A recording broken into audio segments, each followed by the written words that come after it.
এঁচোড়ের তরকারি বানানোর জন্যে প্রথমে এঁচোড়টাকে হলুদ আর নুন জলে একটু বয়েল করে নিতে হবে। করার জন্য একটা ভাজা মশলার দরকার হয়।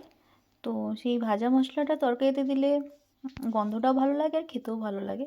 তো তার জন্যে কড়াইয়ের মধ্যে দারুচিনি, লবঙ্গ, গোটা জিরে, এলাচ আর গোলমরিচ আর গোটা ধনে একটু কড়াইয়ের মধ্যে নেড়ে নিয়ে সেটা গুঁড়ো করে আমরা রাখবো। একটু এঁচোড়ের জন্য তো আলু দিতেই হবে। আলুগুলো ভেজে নিচ্ছি। আলুগুলো ডুমো ডুমো করে কেটে নুন আর হলুদ দিয়ে ভাজছি।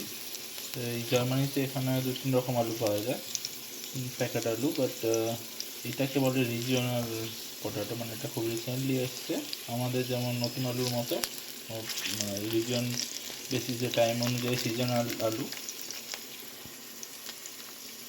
তো কিন্তু এটা সমস্যাটা খেতে ভালো, কিন্তু একটু বেশি সময় লাগে ভাজতে, তাই আমরা একটু বেশিক্ষণ সময় ধরে ভেজে নেবো। এবার পেঁয়াজ ভেজে নেব। পেঁয়াজ ভাজার আগে, পেঁয়াজটা দেবার আগে তার আগে একটু গোটা জিরে দিয়েছি, তারপর পেঁয়াজ দিয়ে দিচ্ছি। এখানে আমরা গোটা মশলা দিলাম না, যেহেতু আমরা ভাজা মশলা করে নিয়েছি এবং ওটা যথেষ্ট রান্না করার সময় দেবো, তাই গোটা মশলাটা অপশনাল। অলরেডি ভাজা মশলা দিয়ে দিয়েছি, ফ্লেভারগুলো চলে আসছে।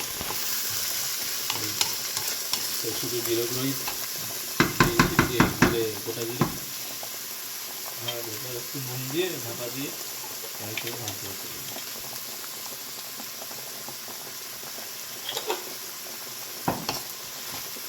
এবার এর মধ্যে একটু লঙ্কা কুচি দিয়ে দিলাম ঝালের জন্য, যদি ঝাল সবাই খেতে চায়, ঝাল খেতে চায় তাই লঙ্কা বেশি দেবে, কারণ আদা রসুনের সাথে লঙ্কাটা পেস্ট করেছি, কাঁচা লঙ্কা। আমরা দুজনেই খুব ঝাল খেতে ভালোবাসি, তো সেই জন্য আমরা একটু কাঁচা লঙ্কাটা বেশি দিই। বল। হালকা ব্রাউন ভাজা হয়ে গেছে, ব্রাউন ভাজা হয়ে গেলে যে আদা রসুন কাঁচা লঙ্কার পেস্ট করা ছিল সেটাকে আমরা অ্যাড করব।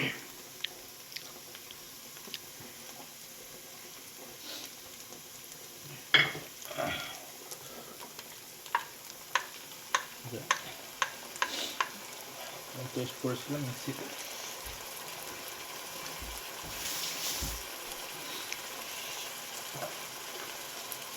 এবং অ্যাড করার পর একটু কষতে দেবো। ঠিক আছে, এবার একটা আমরা মশলা পেস্ট বানিয়ে নেবো। তার জন্য একটু হলুদ,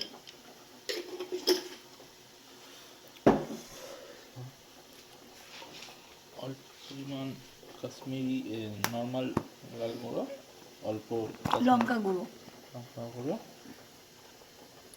খুব অল্প পরিমাণ, কারণ আমরা রঙের জন্য কাঁচা লঙ্কা অলরেডি ঝাল দিয়েছি। আমরা কাশ্মীরি লাল মির্চ দেবো। একটু বেশি লাল কালারের জন্য দেখতে পাচ্ছেন, অল্প ব্যাস। এরপর একটু জিরে এবং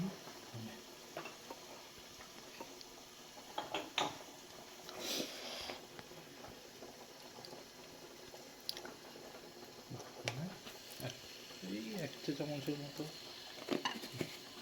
ধনে অ্যান্ড রেখেছে জিরেগুলো।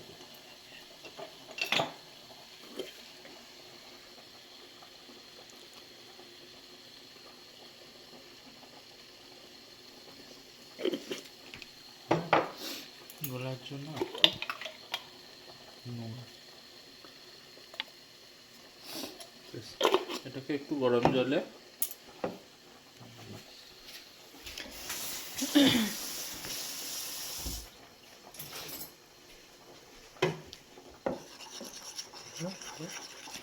গরম জলে একটু মিক্স করে নিতে হবে।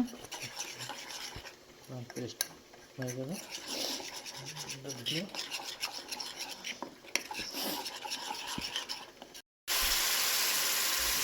এবার মশলাটা দিয়ে ভালো করে কষে নিতে হবে। মশলাটা বানিয়েছিলাম,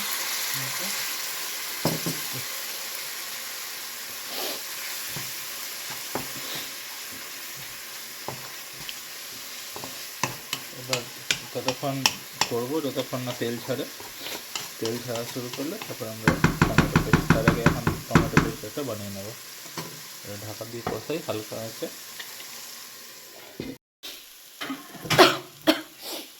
তেল ছাড়তে শুরু করেছে, এবার এর মধ্যে টমেটো দিয়ে দেবো। টমেটো অলরেডি পেস্ট করে রেখেছি।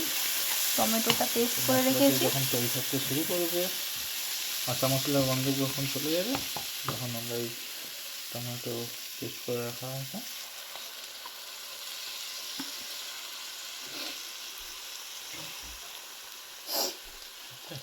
টমেটো পেস্টটা ভালো করে। আর টমেটো যে একটু বেশি টমেটো দেওয়া আছে, এতে অনেকটা আছে। আর এই যে টক ভাবটা আছে, এটাকে ব্যালেন্স করার জন্য চিনি দিতে হয়। চিনি দিয়ে এটা এখন ভালো করে কষা হবে যতক্ষণ না টমেটোর কাঁচা গন্ধটা চলে যায়।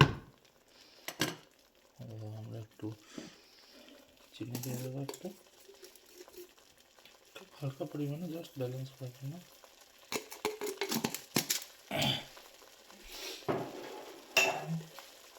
এটাকে কষবো যতক্ষণ টমেটোর গন্ধটা চলে গিয়ে, কাঁচা গন্ধটা চলে গিয়ে তেলটা ছেড়ে দেয়, ততক্ষণ আমরা ঠিক আছে।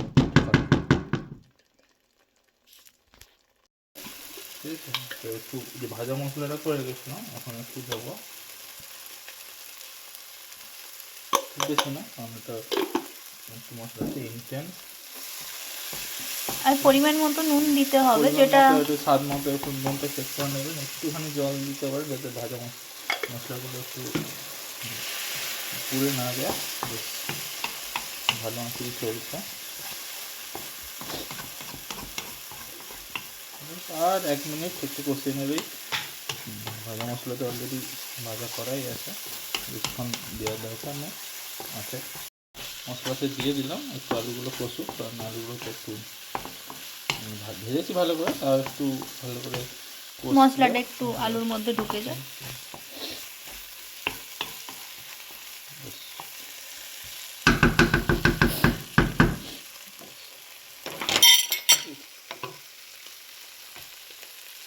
হালকা আছে একদম বুঝতে দেবো, বেশ ভালোই কষা গেছে, আরও বেশি কষাবো না। এবার জল দিতে হবে।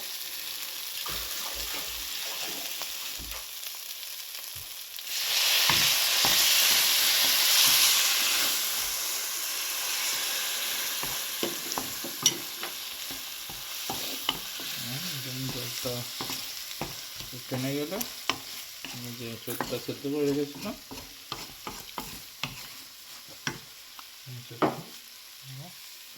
দিয়ে দিচ্ছি। সেদ্ধ হয়ে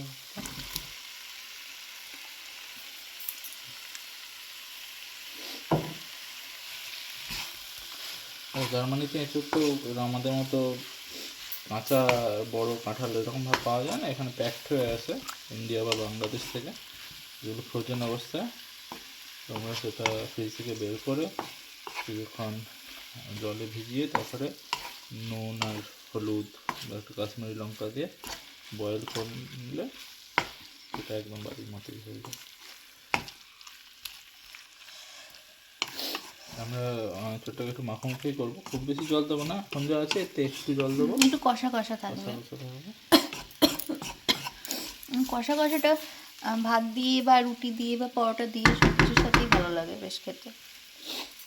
একটু কষুন, তারপরে আমরা জল দেবো করে। এই যে এটা হচ্ছে একটা কাঁঠালের প্যাকেট, অশোকা কোম্পানি, লেখা আছে টেন্ডার জ্যাকফ্রুট কাঁঠাল। এগুলো বিভিন্ন দেশ থেকে এক্সপোর্ট হয়ে এখানে আসে, ফ্রোজেন অবস্থা থাকে, প্যাকেট খুলে ডিফ্রস্ট করে একটু বয়েল করে নিলেই হয়ে যায়। কাঁঠাল বেশি এই হাতা দিয়ে মোটামুটি করলে ভেঙে যেতে পারে, তো কাঁঠাল যদি নামানো থাকে ধরে একটু জল অ্যাড করবো, কাঁঠালটা একটু মশলার সাথে মিশে যায়, সেদ্ধ হয়, বেশি খোঁচাখোঁচি করবো না, এই নাড়ানো থাকে কড়াটাকে ধরি, কাঁঠালগুলো বেশি ভাঙবে না। বেশ আমরা একটু হালকা কম আছে এটাকে করে দিচ্ছি, এই আঁচেই রান্না হবে, কিন্তু তার আগে যেটা করার এটা হচ্ছে দুটো জিনিস, এই ধনে পাতা ছিঁড়ে রেখেছিলাম, ধনে পাতা পাঠিয়ে দেবো। আর এটা হচ্ছে একটু ওই যে ভাজা মাংসটা করে রেখেছিলাম, একটু জাস্ট নামানোর হালকা একদম দিয়ে, আর গ্যাস বন্ধ করে দিয়েছি, জাস্ট একটু নাড়ি নেওয়া। ঠিক আছে, একটু ধনে পাতাটা নাহলে একটু মিশবে না, হালকা একদম ভাজা মশলাটা ধনে পাতাটা মিশিয়ে একদম গায়ে গায়ে রাখছি, বেশি ঝোল রাখছি না, মরে টেনে নেবে ঠান্ডা হয়ে গেলে। আর গ্যাস বন্ধ হয়ে গেছে, এবার ঢাকাটা অবশ্যই দিতে হবে, কারণ ধনে পাতার ভাজা মশলাতে গন্ধটা আসবে।